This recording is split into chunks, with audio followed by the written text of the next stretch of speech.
Assalamualaikum warahmatullahi wabarakatuh. Waalaikumsalam warahmatullahi wabarakatuh.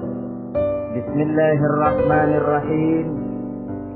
Alhamdulillahi rabbil alamin. Wassalatu wassalamu ala ashrafil anbiya'i wal mursalin.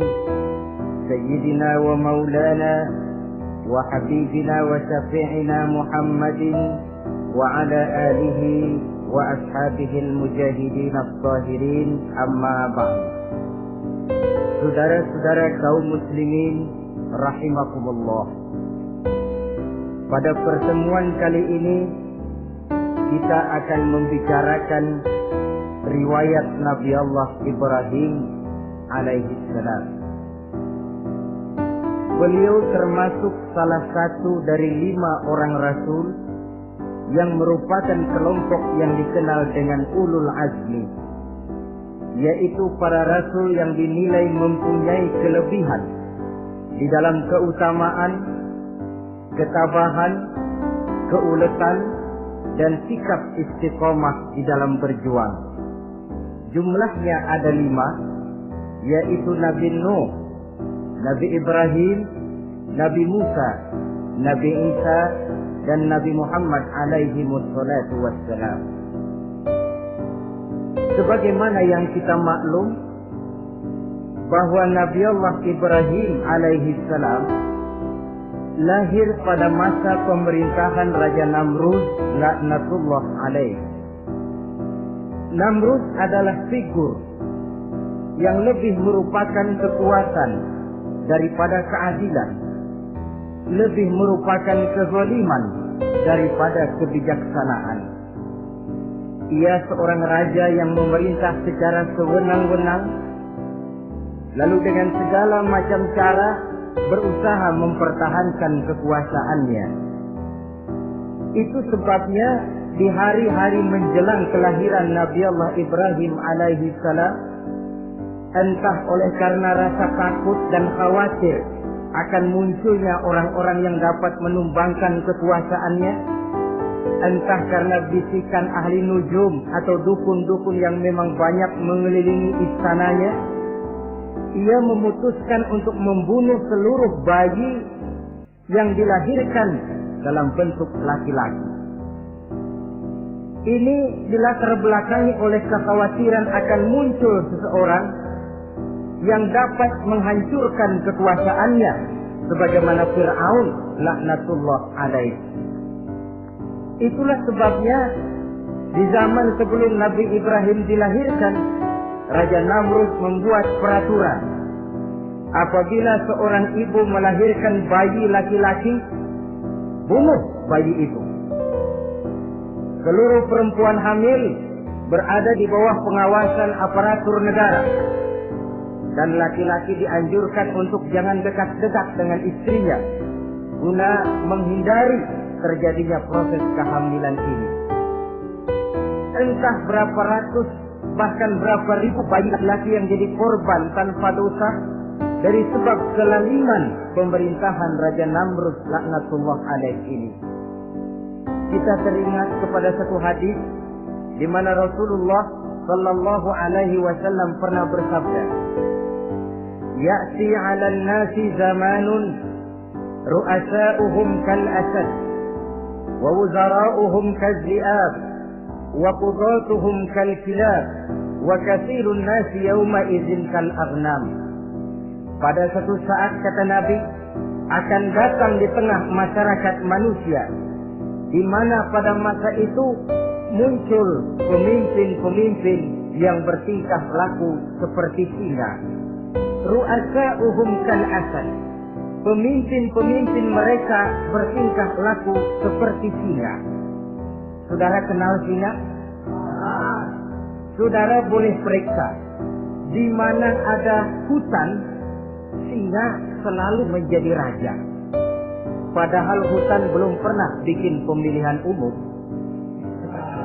Tapi yang namanya singa tidak pernah peduli. Ada pemilihan umum atau tidak, raja hutan tetap singa. Kenapa? Karena singa menjadi raja di hutan bukan berdasarkan kebenaran, tapi karena kekuatan. Karena kuat, maka dia naik jadi raja. Soal benar atau tidak, soal lain. Maka sebagai akibatnya, setelah si singa ini naik menjadi raja hutan, dia bukan melindungi rakyatnya, malah makanin rakyatnya. Coba saudara lihat di hutan. Kambing rakyat hutan dimakan oleh singa. Ayam rakyat hutan dimakan oleh singa. Sapi rakyat hutan dimakan oleh singa. Inilah akibatnya karena singa naik berdasarkan kekuatan. Setelah naik bukan melindungi rakyatnya, malah makanin rakyatnya. Mental semacam inilah yang dimiliki oleh Raja Namrud laknatullah alaih.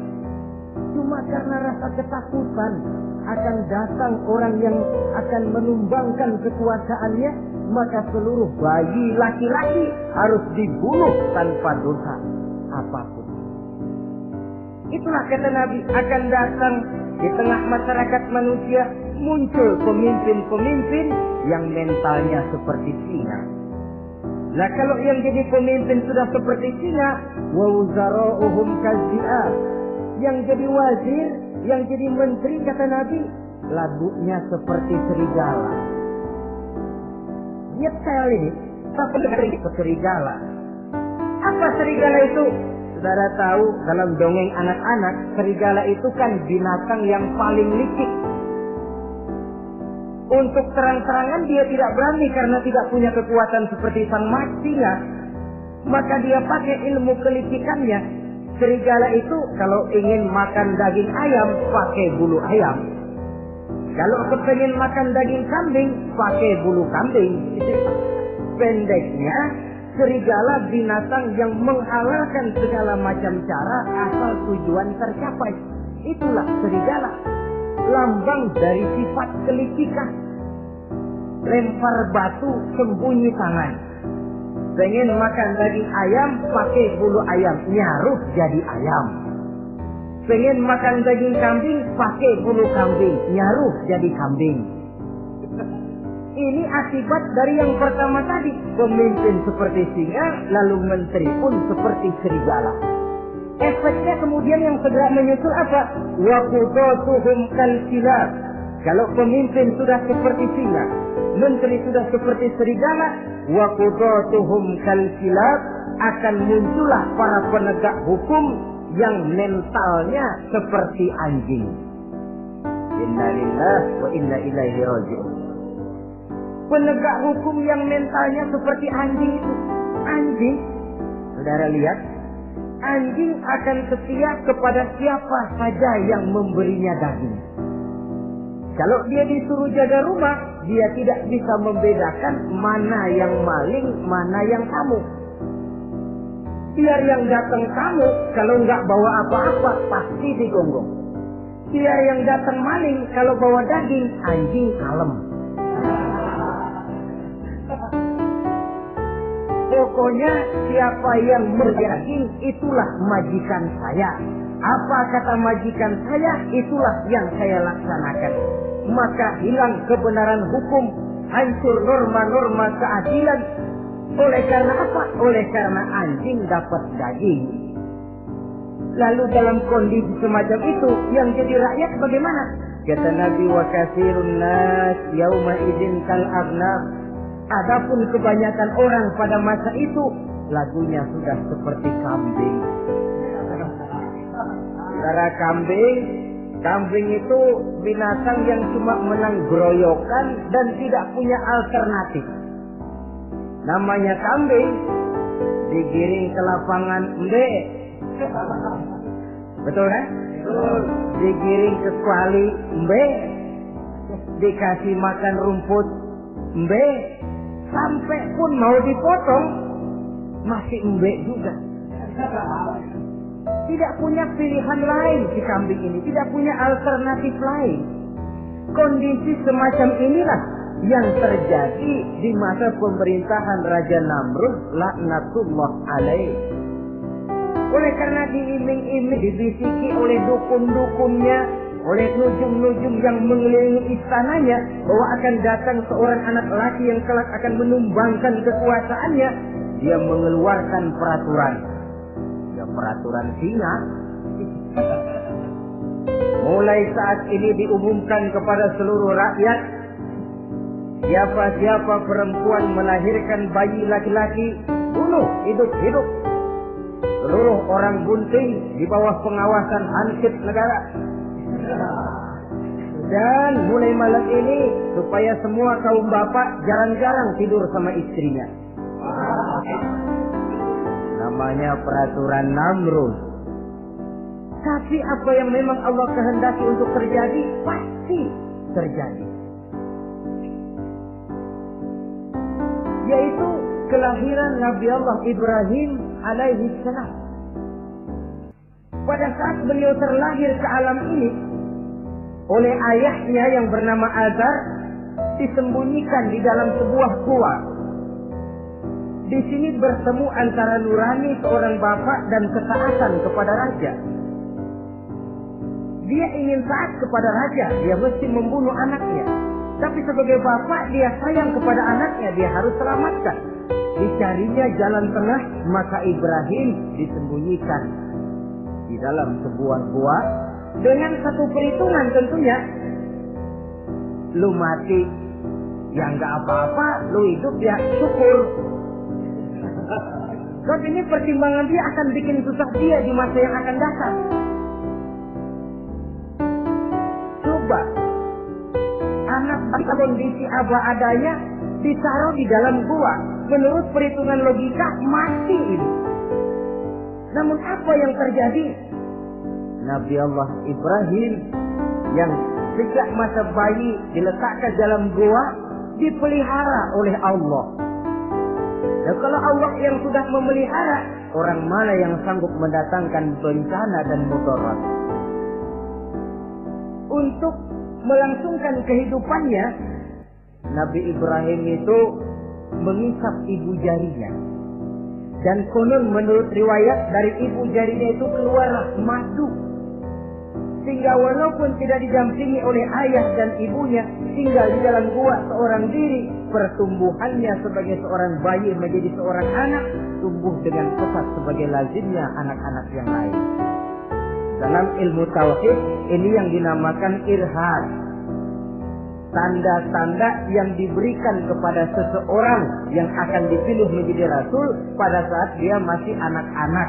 Ini yang dinamakan irhad. Adapun kalau dia sudah diangkat menjadi rasul, maka tanda-tanda itu dinamakan mukjizat. Kalau jatuh kepada wali, maka tanda itu dinamakan karomah, atau yang dalam bahasa kita disebut dengan keramat. Jadi kan kita ini dalam kehidupan anak-anak kita kadang-kadang bisa melihat bakat yang dimilikinya pada saat dia masih kecil. Tanda-tanda itu ada. Nah, dalam kehidupan para rasul, masa kecil mereka yang melakukan itu dinamakanlah irhad. Begitulah Nabi Ibrahim tumbuh dari bayi menjadi anak-anak di dalam gua. Dan ayah ibunya kadangkala menengok dia.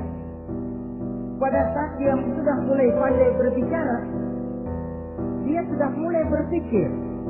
Dan pola berpikir yang pertama, satu hari dia tanya bapaknya, "Papi, kalau bahasa sekarang,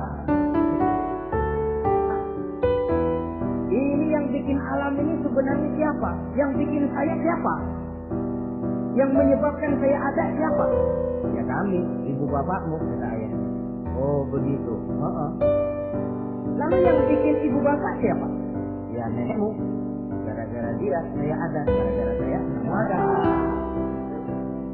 "Lalu yang bikin kakek dan nenek siapa?" "Ya buyutmu." "Lalu yang bikin buyut siapa?" "Ya bapaknya buyut." "Yang bikin bapaknya buyut?" "Ya kakeknya buyut." Kalau gitu nggak pernah selesai dong.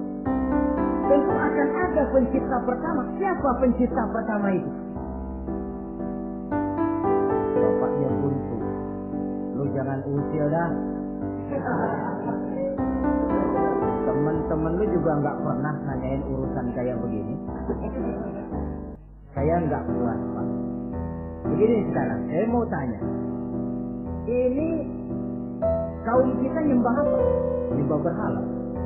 Nah, yang bikin berhala itu siapa? Saya, bapaknya, Azhar. Kaum kita menyembah berhala, bapak. Kenapa nggak nyembah bapak aja kok tanggung-tanggung? Jawaban ayahnya tidak membuat ia jadi puas. Terus merenung siapa gerangan pencipta pertama, siapa gerangan yang patut disembah dengan sebenarnya, siapa gerangan pencipta alam semesta ini. Bila malam datang, dia melihat bintang gemintang bertabur menghias cakrawala. Dia berkata, ini yang patut dianggap Tuhan, tinggi, terang benderang. Tapi manakala besok pagi bintang tenggelam, dia pun bilang, la uhibbul afirin. Saya tidak suka kepada yang tenggelam. Masa Tuhan tenggelam? Ketika malam datang, bulan pun terbit. Nah, ini barangkali yang Tuhan. Ini lebih besar dari yang semalam. Tapi bila bulan pun terbenam, lagi-lagi dia bilang Tuhan tidak mungkin terbenam. Lalu bila matahari terbit, nah ini enggak salah lagi. Ini lebih gede dari yang dua-dua kemarin. Ini pasti Tuhan. Dan manakala matahari terbenam, dia pun berkata, Tuhan tidak akan pernah terbenam. Perjalanan yang mencari Tuhan ini bisa saudara baca dalam surah Al-An'am ayat 76 sampai dengan ayat 79. Sampai Allah memberikan petunjuk kepadanya, mengangkatnya menjadi seorang rasul dan menyampaikan misi dakwahnya. Saudara-saudara kaum muslimin rahimakumullah. Dakwah yang pertama dilaksanakan tentu kepada bapaknya, kemudian kepada kaumnya. Secara psikologis ini kan makan nasi.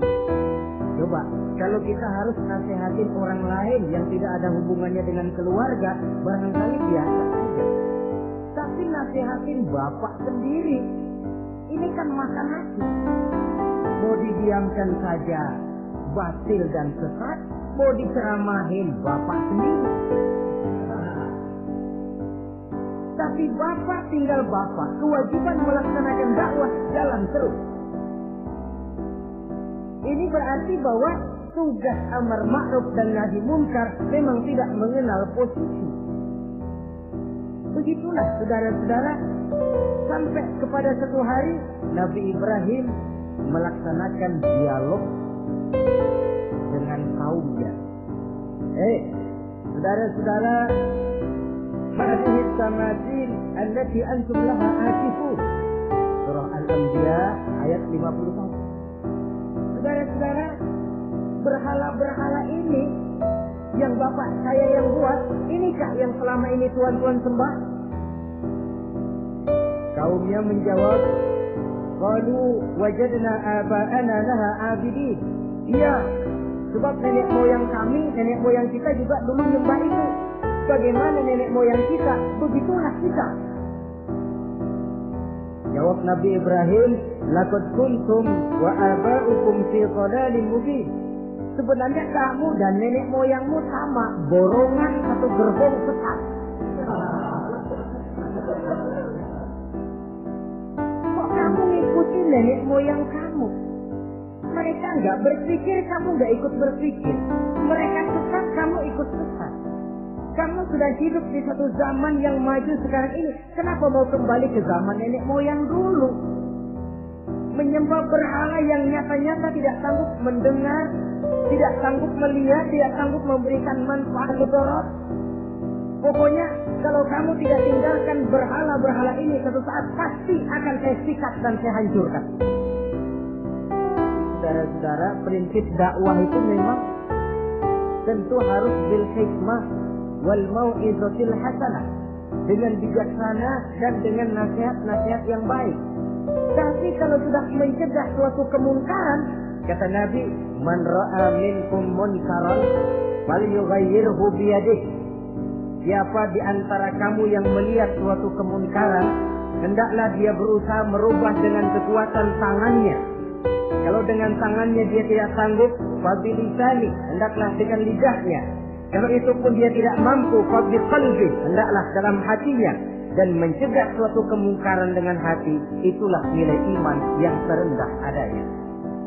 Nabi Ibrahim melihat bahwa watak menyembah berhala ini sudah berurat dan berakar. Kenapa? Mereka malah mengembalikan itu kepada kebiasaan dan tradisi nenek moyang. Sama juga di zaman kita sekarang ini. Sudah kita menegakkan tauhid, membina sebersih-bersih iman, menegakkan semulus-mulus tauhid.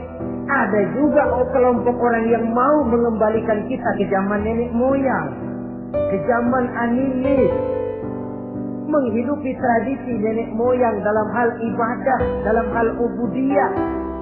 Tentu merupakan langkah kemunduran adanya. Dan ini bukan barang baru. Umat Nabi Ibrahim sudah memberikan contoh. Kenapa kami menyembah berhala? Wah, nenek moyang kami menyembah berhala. Nabi Ibrahim jawab gampang aja. Iya lo borongan, sekerbong, lempeng semua sesat. Kaum muslimin rahimakumullah. Dan bukan cuma kata, dibuktikan oleh Nabi Allah Ibrahim. Begitu Raja Namrud menurut satu riwayat bersama para tentaranya pergi berburu, Nabi Ibrahim ngintip-ngintip.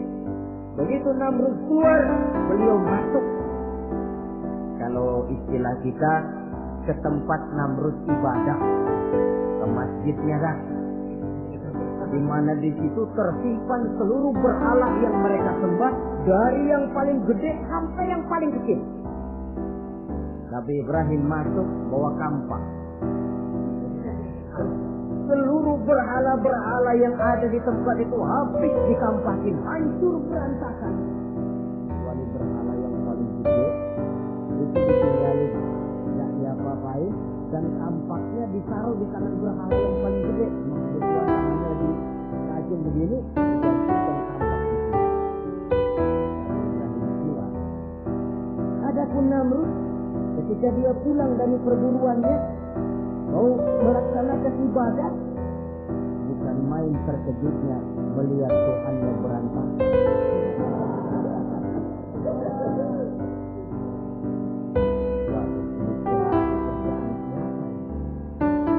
Dikumpulkan para intel negara, staf-staf khusus. Ini ada supersip masuk kemari, mengganggu stabilitas peribadatan kita. Ini mesti dicari siapa biang keroknya ini.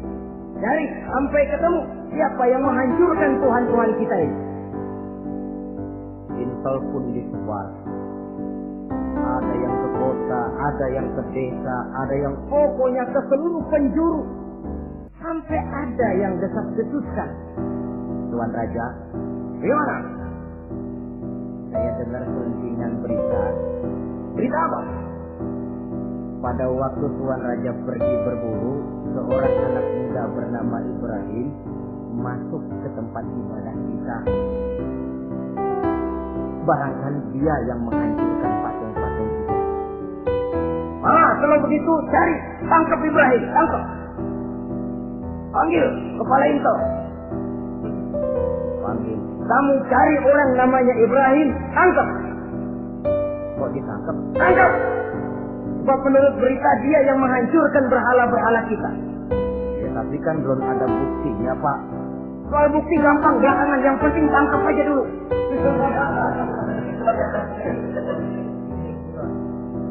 Ini super tip ini. Saudara-saudara, dicarilah Nabi Allah Ibrahim, ketemu, dihadapkan kepada Raja Namrud, disidang di pengadilan terbuka, disaksikan orang banyak, dibuka oleh Raja Namrud. Sidang luar biasa dalam rangka memeriksa dan mengadili tertuduh Ibrahim. Dengan ini kami buka, kami nyatakan dibuka untuk umum. Terdakwa supaya dibawa ke dalam ruangan sidang. Dihadapkan Nabi Ibrahim. Nama Ibrahim. orang tua. Tuduhan, hancurkan berhala. Hadza bi alihatina ya Ibrahim. Hai Ibrahim, benarkah kamu yang menghancurkan Tuhan-Tuhan kami? Ah, siapa bilang? Ada berita yang sampai kepada kami. Ketika kami keluar, kau masuk ke tempat kami ibadah. Laku aja dan aku. Daripada urusan jadi panjang, mendingan ngaku aja dah. Kata Nabi Ibrahim, enggak. Bal fa'aluhu kabiruhum hadza. Yang menghancurkan berhala-berhala Tuhan, berhala yang paling besar ini. Yang paling besar ini. Besarnya nunjuk ke patung, ininya nunjuk ke dirinya. Kabiruhum kepada berhala, hadza kepada dirinya sendiri. Wah, enggak, kata Nabi Ibrahim. Setahu saya enggak semua berhala hancur. Saya dengar yang paling gede enggak apa-apa. Ya, dan ada kampak di tangannya. Kali yang gede itu iseng. Jadi yang kecil-kecil ini dikampakin semua sama yang gede. Oh, buktinya kampak masih ada di tangannya kok. Tanya aja dia. Kata Namrud, Ibrahim, kamu sudah gila apa? Kenapa? Masa saya disuruh nyembah berhala, disuruh nanya berhala? Jadi nggak bisa jawab dia? Nggak bisa jawab. Nah, kalau nggak bisa jawab, kenapa disembah? Yang gila saya apa sampean?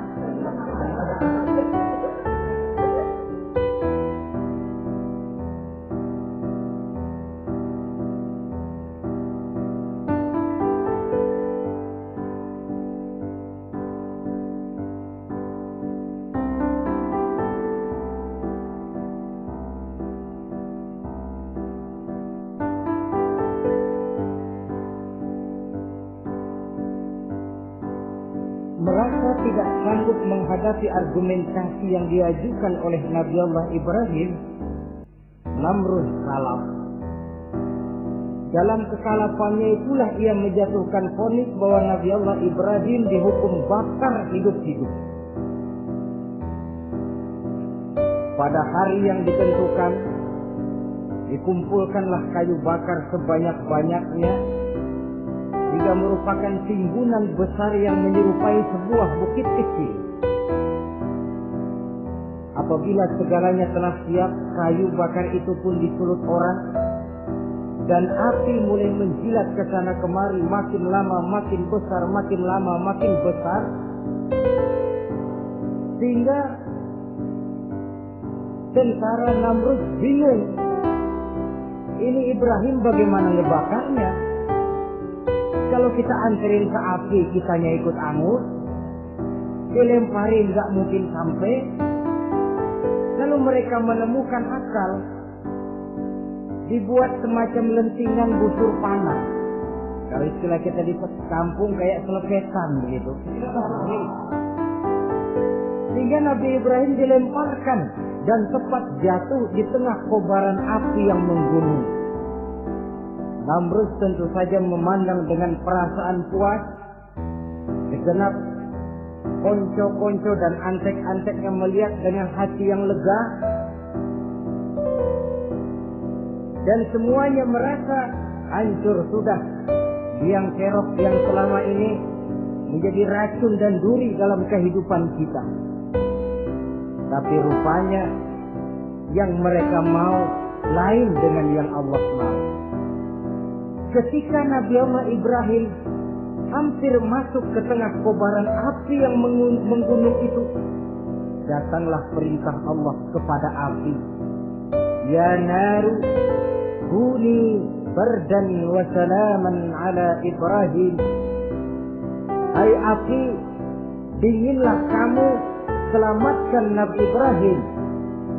Api ini tunduk kepada perintah Allah. Ia pun dingin, sehingga Nabi Ibrahim di tengah kobaran api yang menggunung, seujung rambut pun tidak terbakar, malah kedinginan di tengah kobaran api. Lalu api ini dari besar, makin lama makin kecil, makin lama makin kecil, akhirnya padam. Yang ada tinggal tumpukan arang dan debu. Kata Namrud, mampus loh Ibrahim. Rasain. Barangkali istilah kita nih, makan pencarian lo. Pakai bertingkah mencaci maki Tuhan kami, menghancurkan berhala-berhala. Sekarang rasakan hasil usahamu. Sorak-sorai pun kedengaran. Begitu lagi sorak-sorak dari tumpukan abu dan arang itu gerak-gerak. Kerusuk. Kok ini ada arang bergerak-gerak?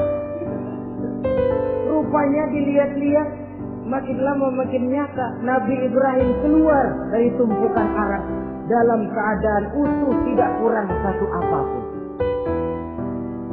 Sebenarnya andai kata Namrud mau menggunakan akalnya, saat itu dia tentu menemukan satu hal yang luar biasa. Satu kebesaran yang kalau dia mau merenung akan sampai kepada kekuasaan yang serba maha. Tapi karena ketika itu hatinya sudah dipenuhi nafsu, ditutupi oleh kesombongan, dia buta terhadap kenyataan itu. Kaum muslimin rahimakumullah, akhirnya Nabi Allah Ibrahim ini diteror langsung oleh orang tuanya. Kata abahnya, "Aradibun anta an alihati ya Ibrahim? Ibrahim, kau benar-benar tidak senang kepada Tuhan-Tuhan kami, berhala-berhala ini? La in lam tantahi la arjumannaka wahjurni maliya." Kalau engkau tidak berhenti, hai Ibrahim, tidak berhenti memperkenalkan Tuhan seru sekalian alam, tidak berhenti mencela dan mencaci bahkan menghancurkan berhala-berhala kami, la arjumannaka, akan kami rajam kamu. Iya, kalau raja yang ngancam begini, orang tua beliau sendiri ngancam begini. Itulah tantangan dakwah, saudara-saudara. Kita melaksanakan dakwah ini tempo-tempo berhadapan dengan penguasa yang mentalnya macam Namrud. Tempo-tempo berhadapan dengan orang kaya yang pelitnya macam Qarun. Tempo-tempo berhadapan dengan orang tua yang mentalnya macam Azar. Orang tua yang kaku, yang tidak mau terbuka terhadap kenyataan. Istilah di kampung kita, orang tua yang lacang. Tahu lacang? Udah salah kencang. Sulit benar menerima pembaruan yang membawa umat kepada masalah-masalah yang memang nyata lebih baiknya. Itulah tantangan di dalam melaksanakan tugas dakwah, dan ini dihadapi oleh Nabi Allah Ibrahim. Ayahnya terakhir memberikan tekanan, kalau kau tetap melaksanakan misimu, tidak engkau mau berhenti dari tugas dakwah ini, awas Ibrahim, la arjumannaka, akan aku rajam, akan kami lontari kau dengan batu, wahjurni maliya, pergi kamu dari sini. Ya Allah, diputuskan hubungan. Kalau memang engkau berkeras dengan tugas dakwahmu, persilakan Ibrahim, keluar, pergi saja dari sini. Diusir oleh orang tuanya sendiri. Inilah hidayah, saudara-saudara. Oleh sebab itu, tugas utama kita kaum muslimin sebenarnya bukan mengislamkan orang, tapi menyampaikan Islam. Tugas kita ialah menyampaikan Islam, bukan mengislamkan orang. Sebab orang mau Islam atau tidak, itu urusan hidayah dari Allah. Dan jangankan kita, Nabi Ibrahim tidak sanggup mentauhidkan ayahnya Azar. Nabi Nuh tidak bisa mengislamkan putranya Kan'an. Bahkan Nabi kita Muhammad SAW pun tidak bisa memberikan hidayah kepada Abu Jahal dan Abu Lahab. Paman Nabi, orang tua Nabi, anak Nabi, istri Nabi sekalipun, hidayah tidak diberikan kepada mereka. Mereka tidak kalau sudah kenyataan ini yang kita temui, kembalilah kepada konsep Quran. Allahumma inni qad ballaghtu, wahai Allah, seruanmu sudah saya sampaikan, dakwahmu sudah saya canangkan, ajakan kepada tauhid sudah saya sampaikan. Allahumma inni qad ballaghtu, sudah saya sampaikan ya Allah. Perkara mereka tidak mau ikut, itu karena semata-mata hidayah berada di tanganmu ya Allah. Kalau kemarin landasan dakwah kita, insya Allah tugas dakwah kita berkelangsungan. Kalau tidak, makan nasi. Kita pikirin, ya orang gua ajak benar-benar enggak mau. Ya, dipikirin. Saya ajak ngaji, malah dikasih mati. Saya ajak yang baik, malah saya dicemoohkan. Kok begini dakwah? Akhirnya dipikirin, sakit jantungan. Sudah orang nggak kena kita ajak beriman, kita sendiri makan ke dalam. Itulah Quran meletakkan konsep di dasar, sampaikan dakwah dengan baik, bil hikmah wal mau'izatil hasanah wajadilhum billati hiya ahsan. Kalau ternyata metode sudah baik tapi orang tidak juga mau beriman, tanamkan dalam hati, Allahumma inni qad ballaghtu. Ya Allah, tugas saya cuma sekedar menyampaikan. Perkara mereka tidak mau, saya sudah menyampaikan ya Allah, terserah hidayah. Kelapangan jiwa akan kita temui di sana. Entah berhadapan dengan penguasa yang punya mental kayak Namrud, bertingkah laku sewenang-wenang, aji mumpung, mentang-mentang kuasa lalu saenake dhewe, menghitamkan yang putih, memutihkan yang hitam menurut seleranya saja. Entah berhadapan dengan orang kaya yang punya mental seperti Korun, makin kaya tapi makin bakhil, atau berhadapan dengan orang-orang tua yang punya tingkah laku seperti Azar. Diperlukan sikap lapang dada untuk menyampaikan risalah Islam ini. Terhadap reaksi keras dari abahnya ini apa? Kata Nabi Ibrahim, surah Maryam ayat 47 menjelaskan, Salamun alaika sa'astaghfiru laka rabbi innahu kana bi hafiyya wa a'tazilukum wa ma ta'buduna min dunillah. Kalau memang begitu apa? Salamun alaika. Oke Abah, selamat jalan. Marilah kita tempuh jalan kita masing-masing. Saya memang anak Bapak, tapi tauhid adalah prinsip. Allah Tuhan saya. Ini prinsip. Kalau Bapak tidak mau mengikuti seruan saya, padahal saya sayang kepada Bapak, saya cinta kepada Bapak, saya tidak ingin Bapak bersekutu dengan setan, saya tidak ingin Bapak menemani setan di dalam neraka, saya ingin menyelamatkan Bapak. Tapi ini rupanya vonis Bapak, hendak merajam saya, mengusir saya dari sini. Oke Bapak, salamun alaika, selamat jalan. Astagfirullah, saya akan memohon ampun kepada Allah untuk Bapak. Memohon ampun. Jadi walaupun dalam Islam kita berbeda akidah dengan orang tua, tetapi kewajiban untuk berbakti tidak menjadi putus karenanya.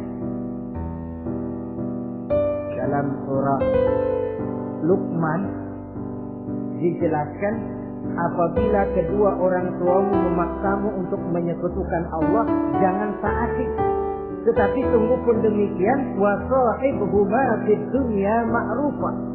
Tetaplah engkau pergauli keduanya di dunia ini secara baik.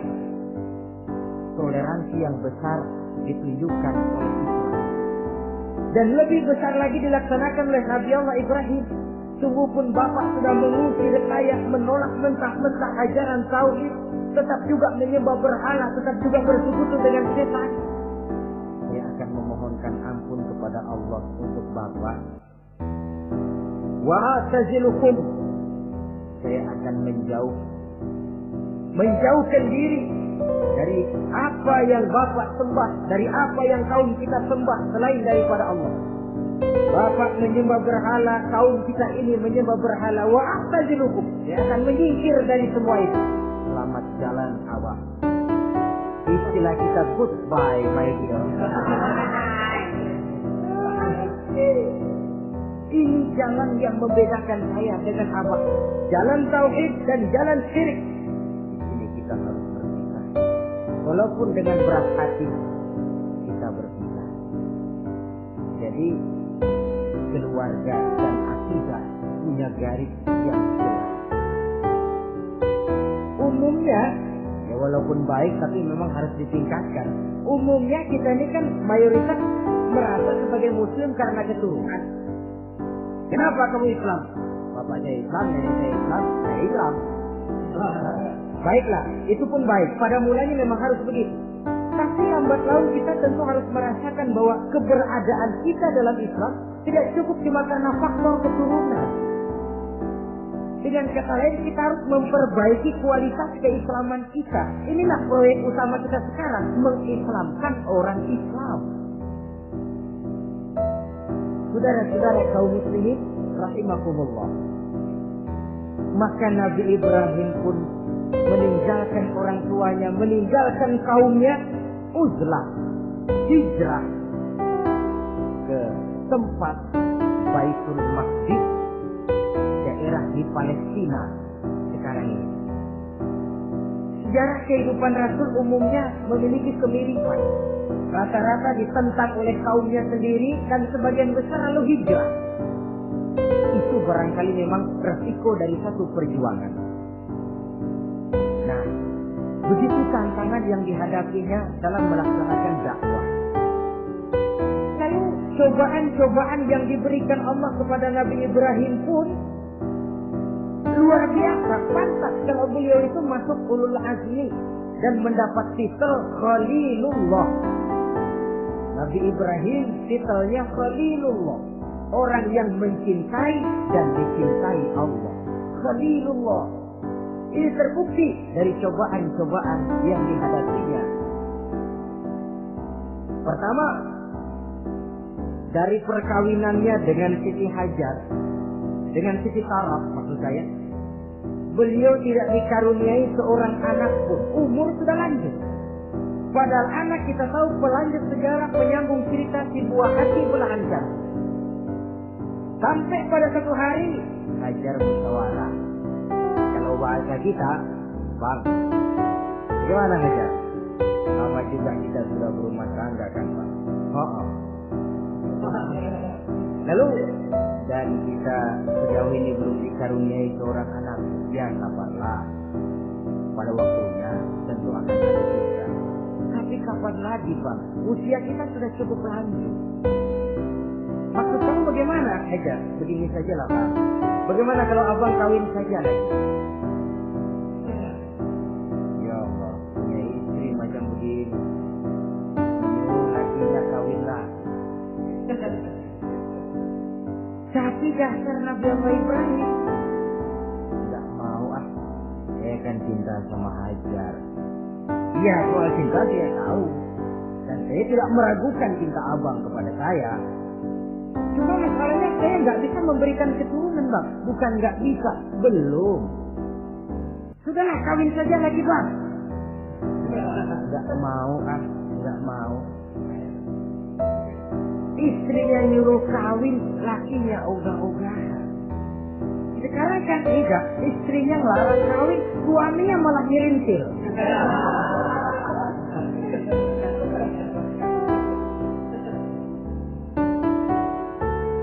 Sampai ketika didesak kata Ibrahim, ya kalau itu yang Hajar mau, iyalah, jadilah. Saya mau kawin lagi dengan syarat kau yang mencarikan istri untuk saya itu. Oleh Siti Hajar dipilihkan Siti Sarah. Kawinlah Nabi Ibrahim dengan Sarah. Dari Sarah ini beliau dikaruniai seorang putra bernama Ismail alaihi salam. Nah, cobaan datang untuk menguji Khalilullah ini. Hai Ibrahim, kau cinta kepadaku, kata Allah seolah-olah. Setelah kau punya anak, masuk rasa cinta anak ke dalam hatimu. Allah mau buktikan mana cintamu yang lebih besar, kepada anakmu atau kepada aku, kata Allah. Maka turun perintah untuk menyembelih anaknya sendiri. Satu riwayat menceritakan bahwa latar belakang perintah menyembelih anak ini sebenarnya gara-gara Nabi Ibrahim juga. Keselepasan ngomong, beliau pernah menyembelih 300 ekor unta dan 1000 ekor kambing. Dagingnya dibagikan kepada fakir miskin, dilaksanakan penyembelihan itu untuk mendekatkan diri kepada Allah. Dekat. Tidak cuma manusia, malaikat kagum, dipuji Nabi Ibrahim. Bukan main Ibrahim, kaya berani. Ya, kalau miskin berani nekat kali. Ini kaya berani. Menyembelih 300 unta, 1000 kambing, dagingnya disedekahkan kepada fakir miskin. Luar biasa Ibrahim. Ketika dipuji orang banyak itulah beliau timbul sifat manusianya. Apa kata beliau? Saya mah jangankan kambing sama unta, anak juga kalau saya punya disuruh potong, saya potong untuk mendekatkan diri kepada Allah. Kenapa keselepasan ngomong begitu? Sebab waktu itu belum punya anak, ngomongnya enak. Sama juga kita, goma kalau punya motor, siapa juga ketemu di jalanan, gue boncengin. Lagi belum punya. Kalau udah punya, lain gayanya. Itu biasa itu omongan orang belum kaya emang begitu.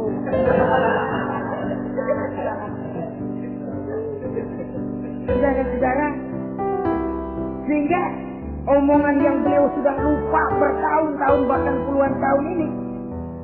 Begitulah ketika sudah punya anak Ismail, falamma balagha ma'ahu sa'ya, ketika Ismail sedang lucu-lucunya dalam tidurnya mimpi turun perintah, ya Ibrahim uffi bi nuzrika. Hai Ibrahim, bayar nazarmu.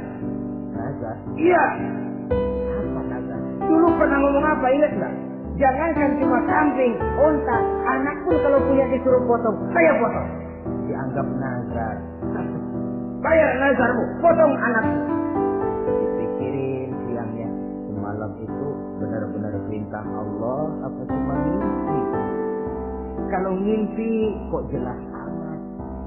Kalau perintah Allah kok kelewatan amat. Pakai anak disuruh potong, emang gak ada yang lain apa? 3 malam berturut-turut mimpi sampai beliau yakin ini memang benar perintah Allah. Dan dilaksanakan. Cuman berat hati. Pagi-paginya bilang kepada Siti Sarah, Sarah, Ismail mandikan, berikan pakaian yang baik, saya mau bawa pergi dia. Kemana Pak? Pokoknya mau saya bawa. Berangkatlah anak beranak itu menuju salah satu bukit di daerah Mina. Ketika duanya sudah mau berangkat, iblis sibuk bukan main. Itu cobaan. Orang kalau mau ibadah, Pak, iblis paling gatal. Segala macam cara mereka lakukan agar orang jangan ibadah. Ini Ibrahim mau membuktikan cintanya kepada Allah. Ya Allah, lihatlah. Walaupun saya sudah punya anak, cinta saya kepadamu lebih besar ya Allah. Walaupun perintah ini menyembelih leher anak sendiri, saya potong karena melaksanakan perintah. Iblis ribut. Mula-mula dia bisikin Nabi Ibrahim. Ibrahim, kau lihat anakmu di belakang itu. Kecil, lucu-lucunya, masa anak begitu mau dipotong? Tega kamu Ibrahim. Ini perintah Allah. Gak ada urusan sama itu. Iya. Kata iblis, mantap juga. Kalau suaminya gagal, istrinya kali. Biasanya perempuan perasaannya lebih tinggi daripada pikirannya. Ini Siti Sarah barangkali, kalau Siti Hajar barangkali, kalau saya perdayai bisa terpedaya. Hajar, ya. Kamu tahu anakmu Ismail mau dibawa kemana? Saya tidak tahu. Mau dipotong oleh suamimu Ibrahim. Mau dipotong. Kok bisa begitu? Iya, katanya ini perintah Allah. Iblis, kalau memang ini perintah Allah, jangankan cuma anak saya Ismail, saya juga ibunya mau ikut dipotong. Wah, kata iblis ini gilaan lagi dari laki. Saya kira karena perempuan bisa barangkali dilemahkan semangatnya. Nyatanya tidak. Ismail nih masih kecil kali ini, gampang dilecehin. Ismail, kau mau dipotong oleh ayahmu? Dipotong. Kok bisa begitu? Katanya perintah Allah. Kalau memang ini perintah Allah, saya siap. Iblis mau ngomong lagi, Nabi Ibrahim Ismail ngambil batu disambitin iblis. Izhab ya lain, pergi, laknat terkutuk kamu. Yang bikinnya itu sampai sekarang jadi ikutan dalam salah satu pelaksanaan ibadah haji yang disebut jumrah, melontar. Itu simbol permusuhan abadi antara manusia dengan iblis. Jadi kalau ada orang mau berbuat baik, iblis itu datang dari 3 penjuru. Dari bapak, dari anak, dari istri. Kadang-kadang bapaknya nggak kena, istrinya dibujukin. Laki lu sok loyar menyumbang masjid. Jangan kasih duit, simpan aja baik-baik. Istri nggak kena, anak. Segala macam cara iblis berusaha. Baru sampai di bukit yang dituju, Nabi Ibrahim buka kartu. Ismail, abah diperintah Allah menyembelih lehermu. Bagaimana? Kerjakan apa jangan? Kalau memang itu perintah Allah, kerjakan apa? Insya Allah abah akan menemukan saya termasuk orang sabar. Ini jawaban anak soleh. Coba kalau jawaban anak pintar nggak soleh, bukan begitu. Ismail, saya disuruh motong lehermu. Bagaimana? Kenapa saya pak? Bapak aja yang tuaan potong.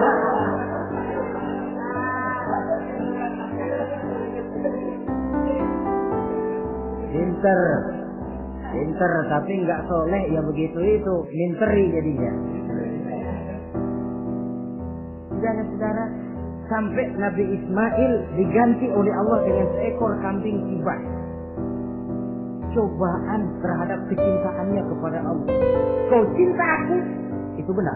Tapi setelah kau punya anak, rasa cinta anak masuk ke dalam hatimu. Mana lebih besar, cintamu kepada anakmu atau cintamu kepada Allah?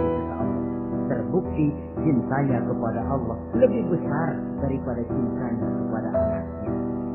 Bukankah nilai cinta itu baru terasa nyata kalau sudah lewat cobaan, lewat pembuktian? Sehingga dengan demikian kata orang, biasanya cinta itu menuntut pengorbanan.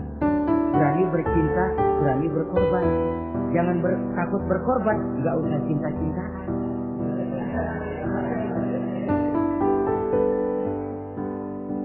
Saudara-saudara, sebab kalau orang sudah berbuat untuk sesuatu yang dicintainya, sangat boleh jadi si lemah akan jadi kuat, yang jauh jadi terasa dekat, yang takut jadi berani. Kalau orang sudah melakukan sesuatu untuk yang dicintainya.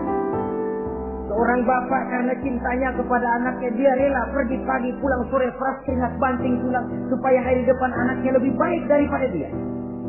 Seorang suami yang cinta kepada istrinya, tidak soal dia kepanasan dan kehujanan, mencari yang sulit-sulit yang diinginkan oleh istrinya. Contoh paling dekatnya, kalau istrinya sedang mengidam, dia tengah malam buta minta mangga dan gak musim mangga, rusak-rusak suaminya cari mangga. Cinta memang membuat yang jauh jadi terasa dekat. Lalu cobaan lain ketika turun perintah melaksanakan khitan.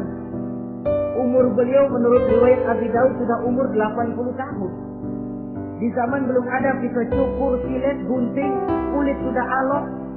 Tapi ini perintah Allah, laksanakan, resiko belakangan. Nabi Ibrahim pandai memilah mana kepentingan pribadi, mana perintah Allah. Nah, perkara beliau nanti pindah ke Mekah, membangun Ka'bah sampai kepada hari tuanya, ini berkaitan dengan Nabi Allah Ismail, dan akan kita bicarakan pada pertemuan di mana kita nantinya akan membicarakan riwayat Nabi Ismail alaihi salam. Untuk riwayat Nabi Ibrahim, walaupun serba singkat, hingga ini sajalah dahulu, dan mudah-mudahan menjadi tamsil, ibarat dan contoh yang bisa kita jadikan pegangan di dalam kehidupan kita sehari-hari. Terima kasih banyak atas segala perhatian. Mohon maaf atas segala kekurangan. Usikum wa nafsi bitaqwallah. Wassalamualaikum warahmatullahi wabarakatuh.